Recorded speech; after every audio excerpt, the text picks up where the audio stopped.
Kilometre প্ৰায় 5 কিলোমিটাৰমান হ'ব। লৰিমুখ বজাৰৰ পৰা আৰম্ভ কৰি আমি কৰৈগুৰি হৈ পশ্চিম লৰিমুখ হৈ এনেকৈ ঘূৰি আহি আকৌ আমাৰ কাৰ্যালয়তে এই পদযাত্ৰাৰ সামৰণি দিছোঁ। আমাৰ লগত হাজাৰ হাজাৰ মানুহে সহযোগ কৰিছে। আপোনালোকে দেখিছে যোৱাকালিও আমি যি পদযাত্ৰা কৰিছিলোঁ, প্ৰায় 12 কিলোমিটাৰ এলেকালৈ আমি পদযাত্ৰা কৰিছিলোঁ। তাতো হাজাৰ হাজাৰ মানুহে আমাৰ লগত সহযোগ কৰিছে। ৰাইজৰ এনেধৰণৰ সহযোগ, ৰাইজৰ যি মৰম চেনেহ আমি পাইছোঁ। ৰাস্তা দি গৈ থাকোঁতেও ৰাইজে আমাক পানী খুৱায়, ৰাস্তা দি গৈ থাকোঁতেও ৰাইজে আমাৰ প্ৰতিনিধিসকলক গামোচাৰে আদৰণি জনায়।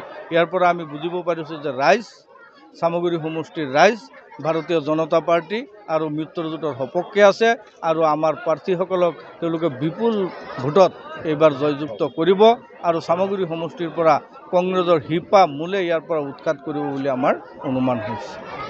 আপোনালোকে এই যাত্ৰা কি অব্যাহত থাকিব? এই যাত্ৰা যোৱাকালিৰ পৰা আৰম্ভ হৈছে। যিমান দিনলৈকে নিৰ্বাচনী প্ৰচাৰ কাৰ্য চলিব, যিদিনাখন নিৰ্বাচনী প্ৰচাৰ কাৰ্য বন্ধ হ'ব সেইদিনাখন এই পদযাত্ৰা বন্ধ হ'ব। অবিৰতভাৱে এই পদযাত্ৰা চামগুৰি সমষ্টিৰ বিভিন্ন পঞ্চায়তত প্ৰত্যেক দিন সন্ধিয়া এনেধৰণৰ পদযাত্ৰা অনুষ্ঠিত কৰা হ'ব। ৰাইজৰ যিহেতু যথেষ্ট সঁহাৰি লাভ কৰিছে, আপোনালোকে এইবাৰ পঞ্চায়ত সমিতি দখল কৰিব নে কংগ্ৰেছৰ কিছু পৰিমাণে লৈ যাব বুলি দেখা গৈছে? ইয়াতো কংগ্ৰেছৰ লগত আমাৰ কোনো কম্পিটিশ্যন নহয়। কংগ্ৰেছ আছে বুলি মই দেখা নাই। নমিনেশ্যন পৰ্বটো আপোনালোকে দেখিছে। কংগ্ৰেছৰ যে নমিনেশ্যন লৈ গৈছে, 2-3জন মানুহে 10-12টা নমিনেশ্যন, ৱাৰ্ডৰ নমিনেশ্যনবিলাক নি পেলাই তেওঁলোকে মনে মনে অফিচাৰবিলাকৰ হাতত দি থৈ আহিছে। এইটো তেওঁলোকৰ মনোনয়ন পত্ৰ বুলি তেওঁলোকে কৈছে।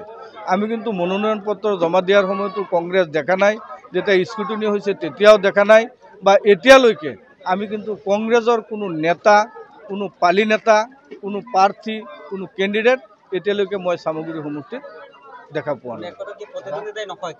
কংগ্ৰেছৰ লগত আমাৰ কোনো প্ৰতিদ্বন্দ্বিতা নহয়। আমি একপক্ষীয়ভাৱে এইবাৰ চামগুৰি সমষ্টিৰ 4খন জিলা পৰিষদৰ 4খন আমি এইবাৰ দখল কৰিম।